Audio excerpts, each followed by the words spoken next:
And how many genders are there? I think the gender is expansive, and the definitions are always growing. Today I can tell you, I talk to young people that talk about non-binary as more than 5. I think the gender is not a binary, is what I'm trying to say. Are there more than 5 genders? I'm just trying to understand. Are there more than 5 genders? Well, I mean, I think that there was a time where women wearing pants didn't feel like it was appropriate for their gender, and yet I'm wearing pants today. I think that there are ways that we express our gender that are expansive. Are there more than 5? What should be a simple question turned into complete chaos on Capitol Hill?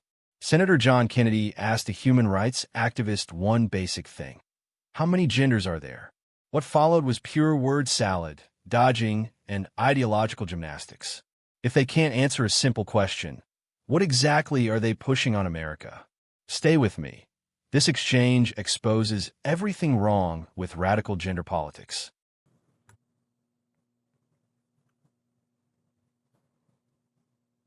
Senator Kennedy. Thank you, Mr. Chairman, and thanks to all of our witnesses here today. Ms. Robinson, I want to follow up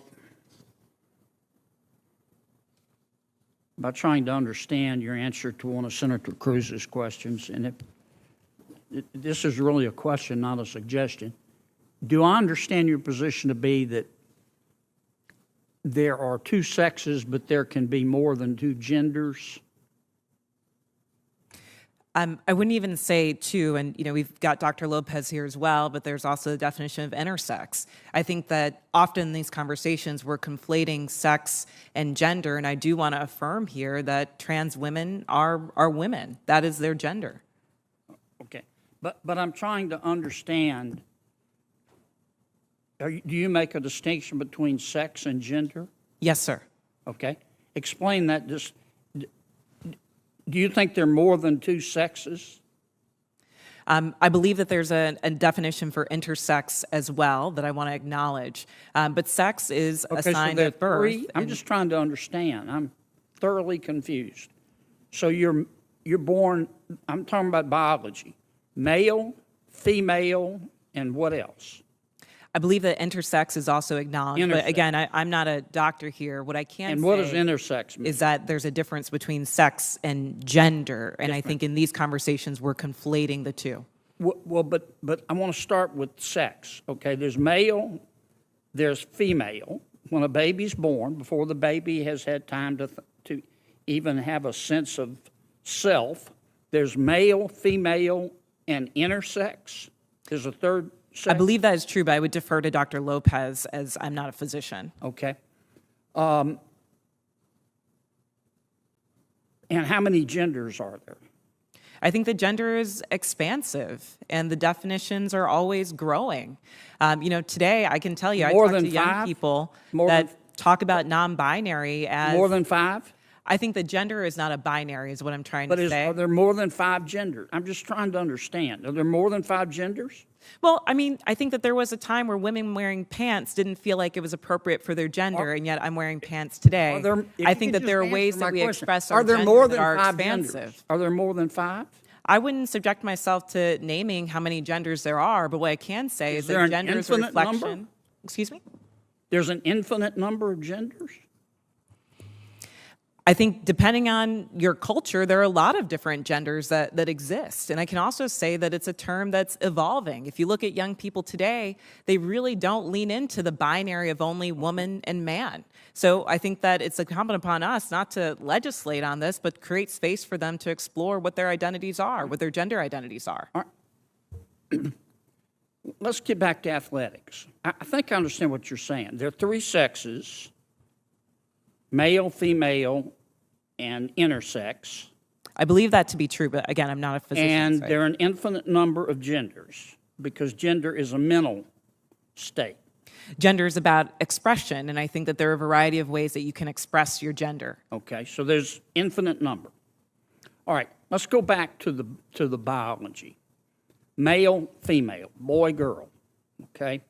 Biologically, do males have an advantage over females biologically in sports?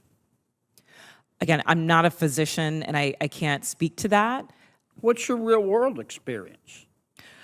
It depends. I mean, there are some people who are born male that I'm faster than if I were to sprint against them, and some that I'm not. Some males that are you don't taller than believe some that- women, you and don't some that are believe shorter. that a biological male has a physical advantage in sports over a biological female? Not as a definitive statement. Give me an example. Well, no, I don't think. How many female members of the NBA do you see? Well, I can say that, there's been this news article about men that think that they could beat Serena Williams in tennis, right? That they think that they could actually score a point on her. And it's just not the case. She is stronger than James, that. What's your experience, Ben? Male, female. Both Serena and Venus lost to the 203rd ranked male tennis player, which they're phenoms for women. My experience, my husband, he swam at University of Kentucky as well. In terms of accolades and in terms of national ranking, I was a much better swimmer than him. He could kick my butt any day of the week without trying. Okay. I just think, Ms. Robinson, I'm trying to understand where you're coming from. I think you lose a lot of credibility when you don't concede that a biological male has physical advantages over a biological female. Senator John Kennedy is known for cutting through nonsense with plain English, and once again he delivered. During a Senate hearing, Kennedy questioned the president of the Human Rights Campaign with a straightforward question. How many genders are there? No tricks, no traps, just a basic, common-sense question.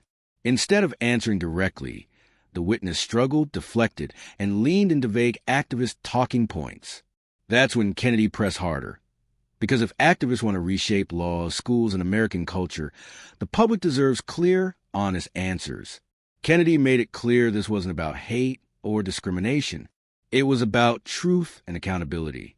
If gender ideology is as solid as activists claim, it should be able to withstand basic questioning.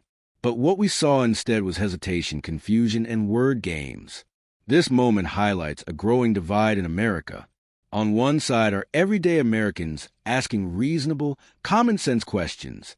On the other are elite activists who can't clearly define the ideas they're pushing into classrooms, women's sports, and public policy.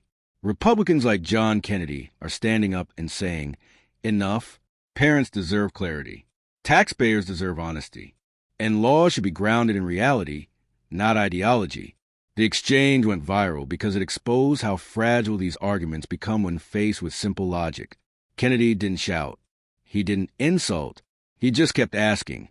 And that's what made it so powerful. And that's exactly why this matters.